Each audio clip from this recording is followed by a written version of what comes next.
بسم اللہ الرحمن الرحیم۔ گمنام ہیرو کے معزز ناظرین السلام علیکم۔ دوستو لائک ضرور کر دیا کریں، شکریہ۔ آئیے چلتے ہیں کہانی کی طرف۔ میں کہوں گا کہ تم اب تک مجھے نہیں سمجھ سکے، وہ یکایک سنجیدہ ہو گیا۔ تم سے میری دوستی ان سرحدوں سے آگے نکل گئی ہے جہاں اس پر ہزار افسریاں قربان کی جا سکتی ہیں۔ یہ تمہاری مہربانی ہے، ورنہ میں کس قابل ہوں؟ میں نے بات مذاق میں ٹالتے ہوئے کہا، اب میں ان دونوں سے کہہ دوں کہ وہ موجودہ پاسپورٹ طلب کر دیں؟ بالکل کہہ دو، اس نے بلا تامل جواب دیا۔ میں خود بھی کوشش کرتا ہوں کہ ریٹا سے بات ہو جائے۔ اگر وہ دونوں تمہاری تجویز پر عمل کر چکے ہیں تو مجھے ان کے موجودہ نام معلوم ہونے چاہیے تاکہ پاسپورٹ سے انہی ناموں کی تصدیق ہو سکے۔ یہ مجھے بھی علم نہیں، کسی بھی لمحے اس کا فون آ سکتا ہے۔ میں نے ایک فوری خیال کے تحت اس سے سوال کیا، ان دونوں کے تھائی لینڈ میں داخلے کا قانونی ثبوت کیا ہوگا؟ یہ سب مجھ پر چھوڑ دو، یہ باریکیاں میری نگاہ میں ہیں۔ ان پر بینکاک ایئرپورٹ کی باقاعدہ امیگریشن مہر موجود ہوگی۔ کاغذات کی کسی خامی کی بنا پر انہیں کوئی دشواری پیش نہیں آئے گی۔ میں سوچ رہا ہوں کہ تم یہ کام کر ہی رہے ہو تو میرے اور صدف کے نئے پاسپورٹ بھی بھجوا دو۔ میں نے محتاط لہجے میں فرمائش کی۔ اس کی کیا ضرورت پیش آ گئی؟ اس کا وہ سوال فطری تھا۔ میں ڈان سے مطمئن نہیں ہوں، تم خود بھی اس کے کسی نئے ذہنی فطور کا ذکر کر چکے ہو۔ پہلے سے احتیاطی تدابیر اختیار کر لی جائیں تو بہتر رہے گا۔ یہ سوچ لو کہ ایک وقت میں دو مختلف ناموں سے پاسپورٹ حاصل کرنا اور رکھنا ہر ملک کے قانون کے تحت سنگین جرم ہے۔ تمہیں موجودہ پاسپورٹ ضائع کرنا ہوں گے۔ تم اپنا کام کر ڈالو، یہ میری ذمہ داری ہوگی۔ میں نے اصرار کیا اور اس نے حامی بھر لی۔ ہمارے درمیان ہونے والی گفتگو طویل ہونے والی تھی کہ مجھے راجن کا خیال آیا۔ اس کے بارے میں جلال نے طارق کو رپورٹ سننے کے بعد مجھے فون کیا تھا۔ اس کے لیے اتنا کافی تھا کہ بھارت کے خفیہ ایٹمی نیٹ ورک کا ایک بنیادی ستون گرا دیا گیا تھا۔ اس بارے میں اس نے مجھے خریدنے کی کوئی کوشش نہیں کی۔ معذرت خواہانہ انداز میں مجھے راجن کی ذات سے وابستہ وہ باتیں بتاتا رہا جو مجھ سے پوشیدہ تھیں، جبکہ میرے پاس بھی اسے بتانے کے لیے بہت کچھ تھا۔ راجن کے بارے میں مجھے جو کچھ معلوم ہوا ہے شاید وہ تمہارے کام آ سکے۔ میں نے کہا، ضرور، اس نے پرزور لہجے میں جواب دیا۔ دشمن کے بارے میں جتنی زیادہ معلومات ہوں وہ کم ہوتی ہیں۔ اگر تم نے اسے زندگی کی آس دلا کر زبان کھولنے پر آمادہ کر لیا تھا تو اس کے انکشافات بہت اہم رہے ہوں گے۔ تمہیں انل یاد ہے نا؟ میں نے سوال کیا۔ رہا کہ پاکستانی ونگ کے سربراہ کو میں کیسے بھول سکتا ہوں؟ تم انل وسواس کی بات کر رہے ہو؟ اس نے اپنی بھرپور معلومات کا اظہار کرتے ہوئے کہا، وہی جو دہلی میں اپنے گھر میں تمہارے ہاتھوں جہنم باصل ہوا تھا، وہی۔ میں نے اس کی تائید کی۔ اس نے راجن کے دماغ میں یہ بات ڈالی کہ ممبئی کی انڈر ورلڈ پر مسلمانوں کا راج ہے، اسے بینکاک میں قدم جمانے چاہیے۔ شاید وہ بانپ چکا تھا کہ راجن بینکاک میں رہ کر ممنوعہ جوہری ساز و سامان کے حصول کے لیے آزادی سے کام کر سکے گا، اور وہ کامیاب رہا تو بینکاک کی انڈر ورلڈ پر اس کا راج بھی ہو جائے گا۔ بالکل یہی بات ہے، جلال بول اٹھا۔ اب ہر چیز واضح ہو رہی ہے۔ گرین کوبرا فائل میں رہا کہ ایجنٹ ایکس کا ذکر ہے جو مشرق بعید کے کسی ملک میں بیٹھ کر اہم منصوبوں کے لیے کام کر رہا تھا۔ فائل میں اس کے کام اور منصوبوں کے بارے میں کوئی وضاحت نہیں تھی۔ وہ تذکرہ پڑھ کر میں پہلی بار راجن کی طرف متوجہ ہوا تھا۔ یہ سوبراج کے بے نقاب ہونے سے پہلے کا قصہ ہے، لیکن میں پوری کوشش کے باوجود یہ جاننے میں کامیاب نہیں ہو سکا کہ بینکاک میں اسے ابھرنے کا موقع کیسے ملا۔ اس کا پشت پناہ کون تھا؟ امریکی سفارت خانے میں پچھلے 6 برسوں سے تم کرنل گیری کا ذکر تو نہیں کر رہے؟ میری بات مکمل ہونے سے پہلے جلال نے مضطربانہ لہجے میں سوال کیا۔ اسی کا ذکر ہے، تمہارا ذہن اس کی طرف کیسے چلا گیا؟ اول درجے کا شاطر اور بدمعاش ہے، وہ اپنے سفارت خانے کا واحد افسر ہے جو 6 برسوں سے وہاں ٹکا ہوا ہے اور مصدقہ طور پر CIA کا ایجنٹ ہے۔ راجن کو ابتدائی سہارے اسی نے فراہم کیے۔ کرنل گیری اور انل میں گہری دوستی تھی۔ انل کی موت کے بعد ساگر نے اس کی جگہ لے لی۔ اس وقت گیری اور راجن کے مراسم بہت گہرے ہو چکے تھے، وہ گیری کے لیے کام بھی کرتا رہتا تھا۔ تم نے راجن سے بہت کچھ اگلوا لیا، اگر تمہیں جوہری آلات کے شعبے میں اس کی سرگرمیوں کا اندازہ ہوتا تو اس سے بہت کچھ معلوم کر سکتے تھے۔ جلال کی آواز متاسفانہ ہو گئی۔ جب تک ڈان میدان میں رہا راجن کا چراغ نہیں جل سکا۔ ڈان کے گوشہ نشینی ہوتے ہی وہ تیزی سے ابھر کر پورے بینکاک میں چھاتا چلا گیا۔ وجہ صرف ایک تھی کہ گیری کی حمایت اور مشوروں کی وجہ سے اسے بینکاک کے اعلیٰ سرکاری افسروں اور بارسوخ امراء میں مقبولیت حاصل ہو چکی تھی۔ میں حیران ہوں کہ ان دونوں نے اپنے باہمی روابط کو کتنی سختی سے پوشیدہ رکھا ہوا تھا۔ جلال کہہ رہا تھا، ہمارے آدمی سر توڑ کوششوں کے باوجود ان دونوں کے مراسم کا سراغ نہیں لگا سکے۔ میں تم سے یہ ذکر پہلی بار سن رہا ہوں۔ میری یہ بات کہیں لکھ لو کہ اکبر کے کمرے کی تلاشی لینے والے کا کسی نہ کسی طرح گیری سے تعلق ضرور نکلے گا۔ تعلق نکلے یا نہ نکلے، میں نے اس کی طرف سے اچھی طرح ڈان کے کان بھر دیے ہیں۔ اگر وہ اپنے قول کا پکا اور سچا ہے تو اس کا گیری سے ٹکراؤ ہو کر رہے گا۔ یہ کیسے ہوا؟ جلال نے بے ساختہ پوچھا۔ میں نے اسے بتا دیا کہ میں نے موتی محل میں اپنے داخلے کا جواز پیدا کرنے کے لیے کس طرح کرنل گیری کی ذات کا سہارا لے کر اسے ڈان کی نظروں میں گندا کر دیا۔ راجن کی موت کے بعد بینکاک میں بظاہر اس کا کوئی جانشین نہیں تھا۔ غالب امکان یہ تھا کہ اس کے شروع کیے ہوئے کاموں کی دیکھ بھال براہ راست نئی دہلی سے کی جاتی۔ ان میں پاکستانی علاقوں میں دہشت گردی پھیلانے کے مشن پر نکلی ہوئی دو ٹولیوں سے رابطے کا معاملہ بھی شامل تھا۔ کرنل گیری راہ والوں کا حلیف ہو سکتا تھا، لیکن وہ کسی طرح راجن کے اخلاق کو پر نہیں کر سکتا تھا۔ پھر بھی جلال نے طارق کو اس کے پیچھے لگانے کا ارادہ ظاہر کر کے فون بند کر دیا۔ میرے لیے ہوٹل کے کمرے سے فون پر کسی سے بات کرنے میں ایک بڑی قباحت یہ تھی کہ غزالہ میری یک طرفہ گفتگو سن کر تجسس میں مبتلا ہو جاتی اور اس کی طرف سے سوالات کا ایک سلسلہ شروع ہو جاتا۔ اس سے پہلے کہ وہ مجھ سے کچھ پوچھتی، میں نے اسے خود ہی اپنی اور جلال کی گفتگو کے اہم نکات سے آگاہ کرنا شروع کر دیا۔ اس بریفنگ سے نمٹتے ہی میں نے ویرا کا نمبر ملایا تو وہ مصروف تھا۔ 3 کوششوں کے بعد میں نے تھک کر اپنا موبائل فون رکھ دیا۔ میرا اندازہ تھا کہ جلال نے مجھ سے بات ختم کرتے ہی ویرا کا نمبر ملا لیا ہوگا۔ وہ نوجوان اور خوش ذوق افسر تھا۔ میں کئی بار یہ بات نوٹ کر چکا تھا کہ وہ غیر ضروری طور پر ویرا سے خوش گپیاں نہیں کرتا تھا، لیکن کام کے حوالے سے اس سے بات کرنے کا کوئی موقع ضائع نہیں کرتا تھا۔ جلال کے اس رویے کی بنا پر ابتدا میں غلط فہمی کا شکار ہو گیا، لیکن گہرے مشاہدے کے بعد اس نتیجے پر پہنچا کہ جلال کو ویرا کی ذات میں کوئی خصوصی دلچسپی نہیں تھی۔ اس کے دل و دماغ میں یہ خیال جاگزیں تھا کہ ویرا نے پاکستان کے مفادات کے تحفظ کے لیے اپنوں کو چھوڑ کر ہمارا ساتھ اختیار کر لیا تھا۔ اس ناطے سے ویرا کی خبر گیری اس کی ذمہ داری بنتی تھی، کیونکہ وہ واحد پاکستانی افسر تھا جو اپنی تمام تر ہمدردیوں کے ساتھ ہم سے مسلسل رابطے میں رہتا تھا۔ شاید وہ یہ سوچتا ہو کہ ویرا کی خدمات کے کسی سرکاری اعتراف کی گنجائش نہ ہونے کی وجہ سے اپنی قوم اور حکومت کی طرف سے غیر سرکاری طور پر خیر سگالی کا اظہار اس کا اخلاقی فرض تھا۔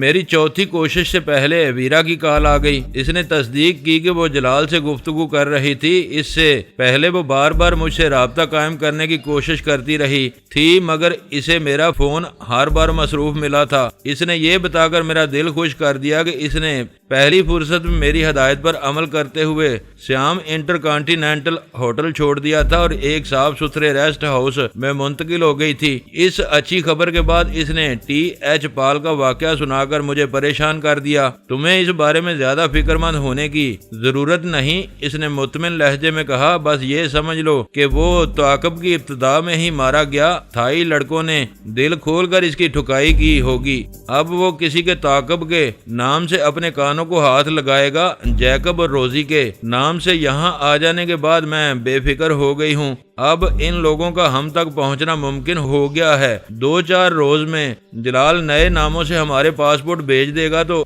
ہر مسئلہ حل ہو جائے گا۔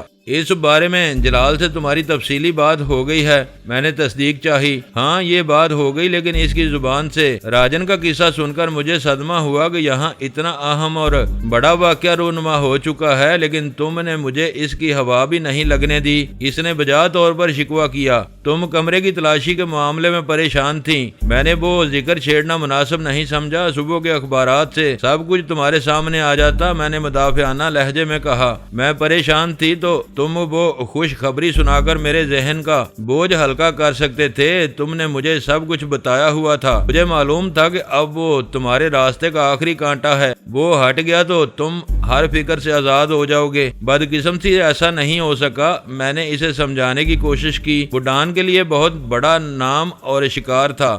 وہ سوچے بیٹھا تھا کہ زبردست محاذ آرائی اور خون ریز تصادم کے بغیر اس کا قصہ ختم نہیں ہو سکے گا۔ میں نے اس کے گھر میں گھس کر چپ چپاتے اسے لمبے سفر پر روانہ کر دیا تو ڈان کو میری طرف سے تشویش ہو گئی۔ اسے شبہ ہو گیا کہ میں علی نہیں ہوں، وہی ہوں جو میں ہوں۔ تم بات سمجھ رہی ہو نا؟ اوہ، اس کی بے ساختہ آواز آئی۔ جلال نے یہ نہیں بتایا۔ یہ تو بہت سنگین خطرہ ہے۔ اس فکر نے تمہاری کامیابی کا سارا نشہ ہرن کر دیا ہوگا۔ اب تم کو میری پوزیشن کا کچھ اندازہ ہو رہا ہے۔ تم کو ادھوری بات بتانے کا کوئی فائدہ نہیں تھا۔ بعض اوقات خوش فہمیاں تباہی کا سبب بن جاتی ہیں۔ مجھے شبہ ہو رہا ہے کہ ہم چوہے دان میں پھنس رہے ہیں۔ وہ اپنا شکوہ بھول گئی۔ پال اور اس کے ساتھی ہمارے پیچھے لگ گئے۔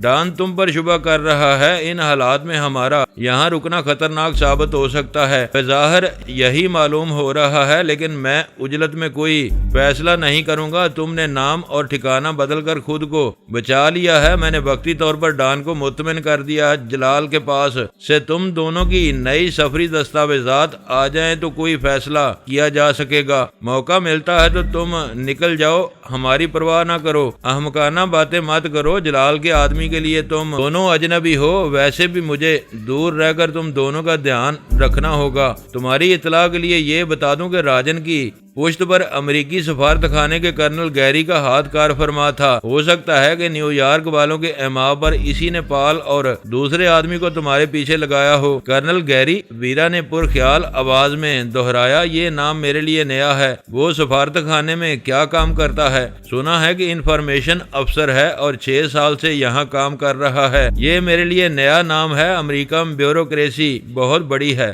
وہ اتنی لمبی مدت سے یہیں ہے تو یقیناً کسی اہم مشن پر کام کر رہا ہوگا۔ تمہیں کیسے پتا چلا کہ وہ راجن کے ساتھ ملا ہوا تھا؟ ان باتوں کو چھوڑ دو۔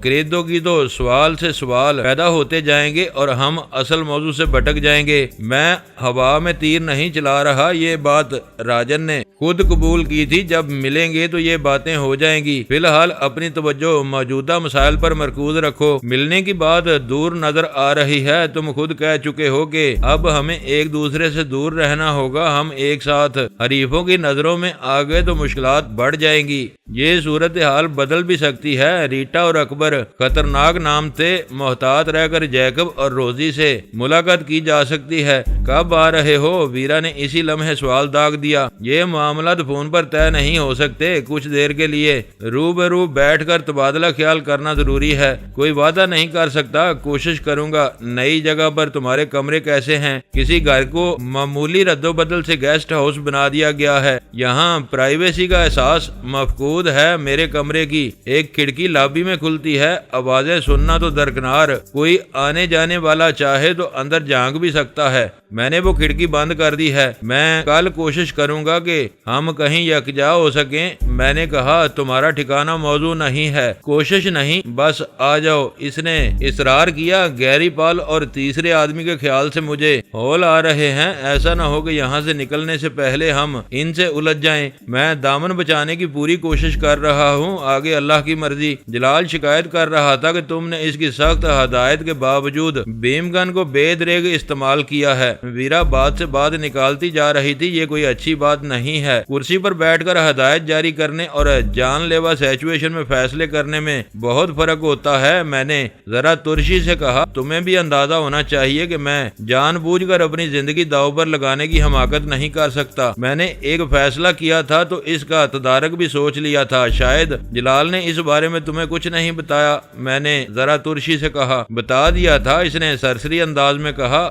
آگ زبردست تھی۔ وہ دعا کر رہا تھا کہ اس نے تمہاری توقعات کے مطابق سارے ثبوت چاٹ لیے ہوں۔ تمہیں تفصیل معلوم ہے تو پھر یہ بات چھیڑنے کی کیا ضرورت تھی؟ کیا تم مجھے چڑھانے کی کوشش کر رہی ہو؟ میں نے تلخی سے پوچھا۔ میں یہی کہہ رہی ہوں، آمنے سامنے بات ہو رہی ہوتی تو تمہیں یہ سوال کرنے کی ضرورت پیش نہ آتی۔ میرے چہرے پر تمہیں نیک نیتی اور تشویش صاف نظر آ جاتی۔ جیکب کام بگاڑ کر کہاں چھپا ہوا ہے؟ میں نے بات بدل کر سلطان شاہ کے نئے نام سے اس کے بارے میں سوال کیا۔ اس سے کہنا کہ وہ بھی کسی وقت مجھ سے بات کر لے۔ تمہارا بجر بٹو سامنے بیٹھا ہوا ہے، مجھے دیکھے جا رہا ہے، چاہو تو اس سے بات کر لو۔ ویرا نے یہ کہہ کر میرے جواب کا انتظار کیے بغیر فون اسے دے دیا۔ مبارک ہو، میرے کان میں سلطان شاہ کی دھیمی اور سنجیدہ آواز گونجی۔ تم نے یہاں آ کر اپنا ہر کام پورا کر لیا ہے۔ میں بہت شرمندہ ہوں کہ میری ایک غلطی نے اب تک میرا پیچھا نہیں چھوڑا۔ اب تم کو بلا وجہ پریشان ہونا پڑے گا۔ مجھے اندازہ ہو گیا کہ وہ اس کے الفاظ نہیں تھے۔ ایک ساتھ رہنے سہنے کے سبب ان کے درمیان جس نوعیت کی کشاکش چل رہی تھی، اس کا مجھے بخوبی اندازہ تھا۔ ویرا نے اپنے ناقدانہ رویے سے یہ بات اس کے ذہن میں بٹھائی ہوگی کہ اس کی ذات نئی پریشانیوں کا منبع بنی ہوئی تھی۔ وہ مجرمانہ احساس سلطان شاہ کی دلیرانہ صلاحیتوں کے لیے مضر ثابت ہو سکتا تھا۔ کام کیا جاتا ہے تو پریشانیاں لامحالہ سامنے آتی ہیں۔ میں نے اس کی حوصلہ افزائی کرنے کی نیت سے کہا، مجھے خوشی ہے کہ تم نے وہاں کے ننگے بھوکے اور بے گھر لوگوں میں جس شخص پر توجہ دی وہ واقعی ایک اہم آدمی تھا۔ اب تمہاری نگاہوں میں خاصی پختگی آ گئی ہے۔ تم اپنے طور پر درست فیصلے کرنے لگے ہو۔ شاید تم میری دلجوئی کرنے کی کوشش کر رہے ہو۔ اس کی آواز سے بے اعتباری جھلک رہی تھی۔ روزی ہر وقت مجھے لان تان کرتی رہتی ہے۔ یہ تمہارے اور اس کے ذاتی معاملات ہیں۔ کسی بڑے فیصلے سے پہلے دونوں فریقوں میں ایسی زور آزمائی ہوتی رہتی ہے۔ شادی سے پہلے وہ تم پر حاوی ہونے کی کوشش میں لگی ہوئی ہے تاکہ تم زندگی بھر اس کے مطیع بنے رہو۔ ہم چاروں بہت سنگین صورت احوال سے گزر رہے تھے۔ ذہن پر عجیب سی پراگندگی کی لہر سوار تھی۔ سمجھ میں نہیں آ رہا تھا کہ آگے ہمیں کس صورتحال سے نبرد آزما ہونا پڑے گا، لیکن ذہن میں ویرا اور سلطان شاہ کی یکجائی کا خیال آتے ہی تازگی کا احساس یک بہ یک جاگ اٹھا۔ کنوتیت کی لہر یکا یک کافور ہو گئی۔ تم کو کیا ہو گیا ہے؟ سلطان شاہ کی آواز میں ہلکا سا غصہ جھلکنے لگا۔ ایک مسلمان کسی کافرہ سے کسی حال میں ایسا رشتہ نہیں جوڑ سکتا۔ بیٹے وہ کافرہ نہیں، اہل کتاب ہے۔ میں نے بات کاٹ کر اس کی توثیق کی، تم کو بتا چکی ہے کہ وہ عیسائیوں کے کیتھولک فرقے سے تعلق رکھتی ہوگی، سلطان شاہ نے دبی ہوئی آواز میں کہا۔ وہ کھڑکی کی طرف منہ کر کے کھڑی ہوئی ہے، مگر مجھے معلوم ہے کہ اس کے کان میری باتوں کی طرف لگے ہوئے ہوں گے۔ میں نے کھری بات کہہ دی تو ابھی فساد کھڑا ہو جائے گا۔ دماغ میں آئی ہوئی بات اپنے دل میں نہ رکھو، اسی دبی ہوئی آواز میں کہہ ڈالو۔ کچھ پتا تو چلے کہ تمہارے دلوں میں کیا ہے۔ صرف عیسائی ماں، اور وہ بھی بغیر بیاہی ماں کے گھر میں پیدا ہونے کا یہ مطلب نہیں کہ وہ دل سے عیسائی ہے۔ وہ خود اعتراف کر چکی ہے کہ زندگی میں کبھی گرجا نہیں گئی۔ وہ بے دین ہے، اپنی قوم، اپنے مذہب تک کا مذاق اڑاتی ہے۔ کان کھول کر پہلی بات یہ سن لو کہ اس کو کبھی بھول کر بھی اس کی ماں کے گناہ کا تانا نہ دینا۔ میں نے سختی سے کہا، اس میں روزی کا کوئی قصور نہیں ہے۔ اس کے لیے ایک نہ کردہ گناہ کا تانا ناقابل برداشت ہوگا۔ اسے کوئی فرق نہیں پڑے گا۔ یہ بات وہ بارہا ہم سب کے سامنے کہہ چکی ہے اور اسے اس بات پر کوئی ندامت نہیں ہے۔ شاید اس کا فلسفہ بھی یہی ہے کہ سب کیا دھرا اس کی ماں کا ہے، وہ کیوں احساس جرم میں مبتلا رہے۔ اس کی یہ سوچ درست ہے۔ اور اب دوسری بات سن، اس کے گرجا نہ جانے پر تم لان تان کر رہے ہو۔ یہ بتاؤ کہ تم کب مسجد جاتے ہو۔ یہ نہ کہو میں نے نیو یارک میں بھی جمعے کی نماز مسجد میں پڑھی تھی۔ میری کوشش ہوتی ہے کہ کوئی جمعہ نہ چھوڑوں، حالانکہ تمہیں دن میں 5 بار وہاں جانا چاہیے۔ ان باتوں میں کچھ نہیں رکھا۔ مذہب کے حوالے سے اس پر تنقید کرو گے تو وہ بھی تمہارے بخیے ادھیڑنا شروع کر دے گی۔ آدمی اپنے مذہب سے ذاتی طور پر کتنا ہی دور کیوں نہ ہو، اس پر کسی دوسرے کی تنقید برداشت نہیں کرتا، تم کو محتاط رہنا چاہیے۔ آئندہ میں محتاط رہوں گا، لیکن تم کو اتنا ضرور بتا دوں کہ میں موقع محل سے یہ سب باتیں اس کے سامنے کہہ چکا ہوں اور وہ کبھی چراغ پا نہیں ہوئی۔ یہ اس کی فراخ دلی ہے، وہ حقائق کو خندہ پیشانی سے مان لیتی ہے، تمہاری اس سے گاڑی چھنتی رہی ہے۔ یہ بتاؤ کہ اسلام کے بارے میں اس کی ذاتی رائے کیا ہے؟ اس بار سلطان شاہ کی آواز نارمل تھی۔ تمہارا دھیما لہجہ بلند ہو گیا، کیا وہ کہیں چلی گئی ہے؟ میں نے دلچسپی کے ساتھ سوال کیا۔ تمہارا مشاہدہ واقعی بے مثال ہے، وہ ایک گہرا سانس لے کر بولا۔ تم چھوٹی چھوٹی باتیں نوٹ کر کے بڑے اندازے لگا لیتے ہو۔ وہ ابھی سگریٹ سلگاتی ہوئی باہر نکلی ہے، ہو سکتا ہے کہ لابی میں نیچی آواز میں ٹیلی ویژن کھول کر بیٹھ گئی ہو۔ اس میں ایک بہت اچھی عادت ہے، وہ جہاں بھی گئی اس نے وہاں کے مذہب اور رسوم و رواج کا تفصیلی مطالعہ کیا۔ وہ اسلام کو سب سے بہتر مذہب تسلیم کرتی ہے، اس کے پیروکاروں کے بارے میں اس کی رائے اچھی نہیں ہے۔ اس کا مطلب ہے کہ اس پر میری محنت کامیاب ہو سکتی ہے۔ اس نے پرامید لہجے میں کہا۔ میں نے بھی اس کی طبیعت کا جھکاؤ دیکھ کر اپنا سلسلہ شروع کیا تھا۔ وہ مسلمان ہو گئی تو تم اس سے شادی کر لو گے؟ موقع پا کر میں نے اس سے وہ اہم سوال کر ہی ڈالا، تم میری شادی کے بارے میں اتنے فکر مند کیوں ہو؟ لوگوں کو لڑکیوں کی فکر ہوتی ہے، مجھے تمہاری فکر ہے۔ تمہیں بہرحال شادی کرنی ہے، وہ بھی ساری عمر تنہا نہیں رہ سکتی۔ اگر تم دونوں ایک دوسرے کے مسائل کو سمجھنے کی کوشش کرو تو ایک دوسرے کا سہارا بن سکتے ہو۔ تمہیں معلوم ہے کہ میرا تعلق سرحد کے ایک گاؤں سے ہے۔ میں اسے اپنی بیوی بنا کر وہاں لے گیا تو گاؤں والے میرے سر پر ایک بال نہیں چھوڑیں گے۔ تمہاری منطق نرالی ہے، میں نے جھنجھلا کر کہا۔ کبھی آمادہ نظر آنے لگتے ہو؟ میں نے سوال کیا۔ تو اب نئی کلا بازی کھا رہے ہو؟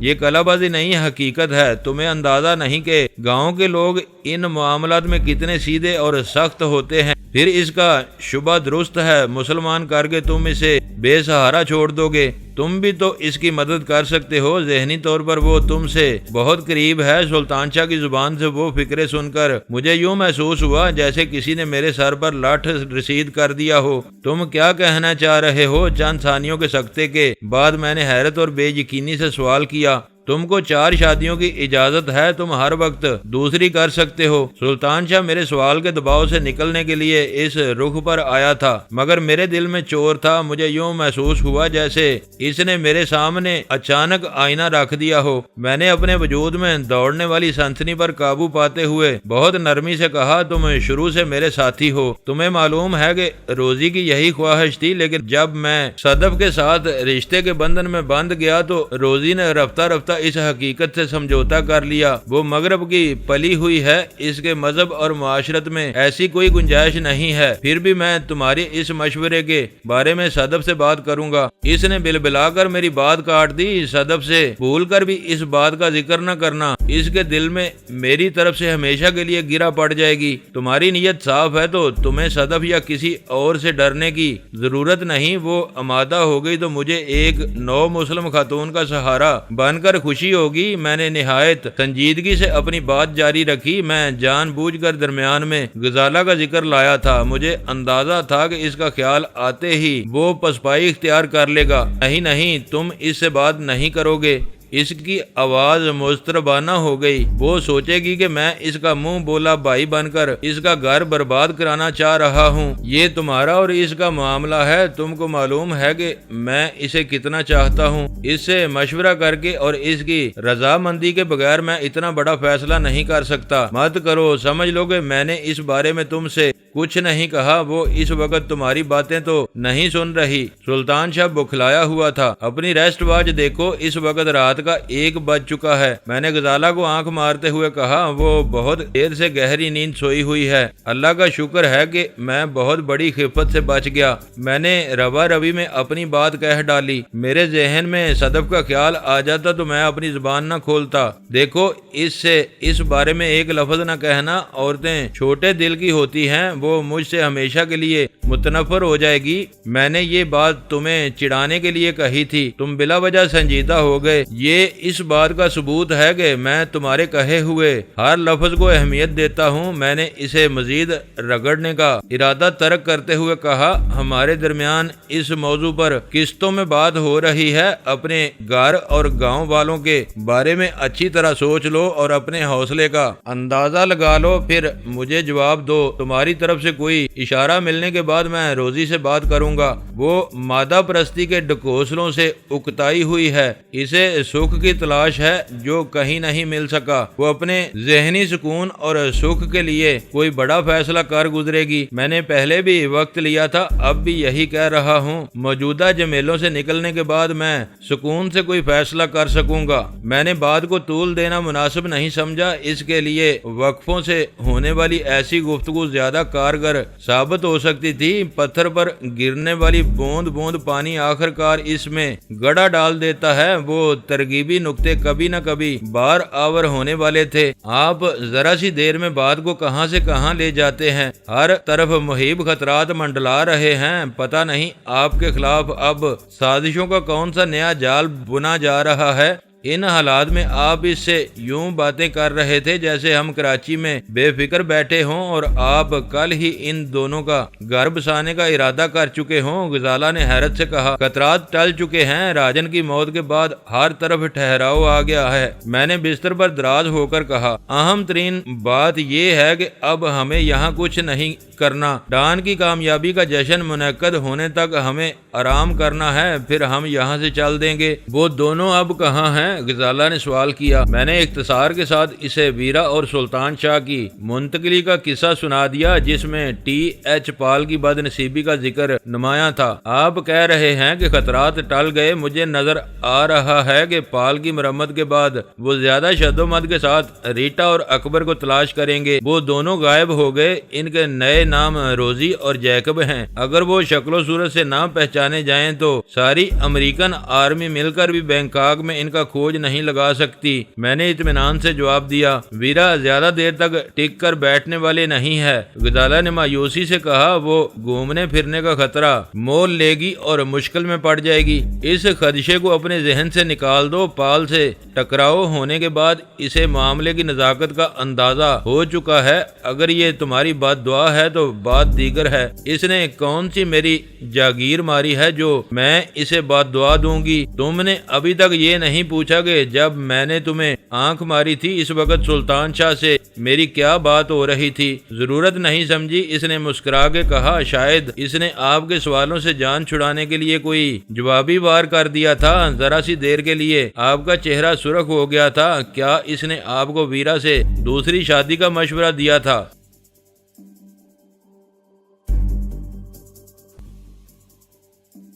دوستو ویڈیو کو لائک ضرور کر دیا کریں۔ ISI پاک آرمی زندہ باد، پاکستان پائندہ باد۔ معزز ناظرین، اپنا خیال رکھیے گا اور اپنے اس چینل کا بھی شکریہ۔